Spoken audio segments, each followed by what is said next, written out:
Well, guys, it's taken a while, but finally a politician's actually calling out these 15-minute city plans as the socialist freedom-taking disasters they're gonna be. Now, yes, I know Nick Fletcher's late to the party as we've all been talking about it for what feels like an age now, but it's better than staying quiet, I guess. Nick Fletcher. Madam Deputy Speaker, will the leader please set aside some time in this House for a debate on the international socialist concept of so-called 15-minute cities and 20-minute neighbourhoods? Ultra-low emission zones in their present form do untold economic damage to any city. However, the second step after these zones will take away personal freedoms as well. Sheffield is already on this journey, and I do not want Doncaster, which is also a Labour-run socialist council, to do the same.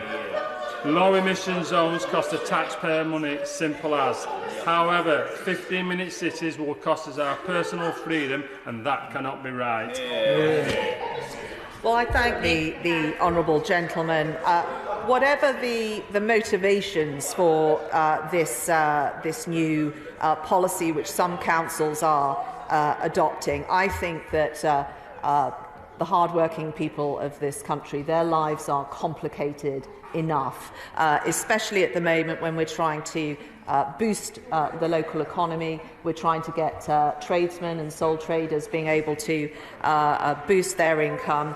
I think it's right that people raise concerns about this particular kind of policy, and of course we would want to see that where such policies were being forwarded, that local communities were being properly consulted. Well, I'm sure you heard the Labour trouts there laughing at Nick Fletcher calling out their socialist councils pushing this, but it should also be pointed out that many Tory socialist councils are also signed up to it. In fact, it's much like the con-socialist government that signed up to the same agenda that's pushing this in the bloody seas. The minister there is simply paying lip service to him and plans to do absolutely bugger all to stop it.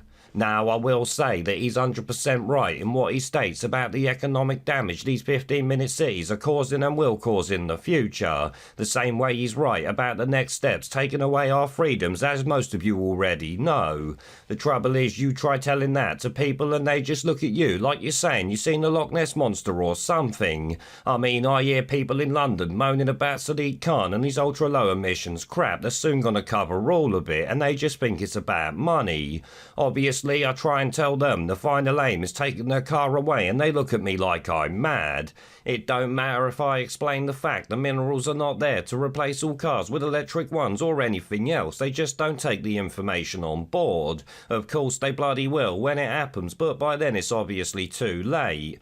No, unfortunately the only way we'll stop it is by clearing the scumbags out of Parliament along with the tentacles of state, because it's all infected with this disease-like agenda. Governments may change, but the civil service don't, and that's a big part of the problem. It's not just politicians the lowlifes pushing this agenda have captured after all. So corrupt we have infiltrated every level of its infrastructure.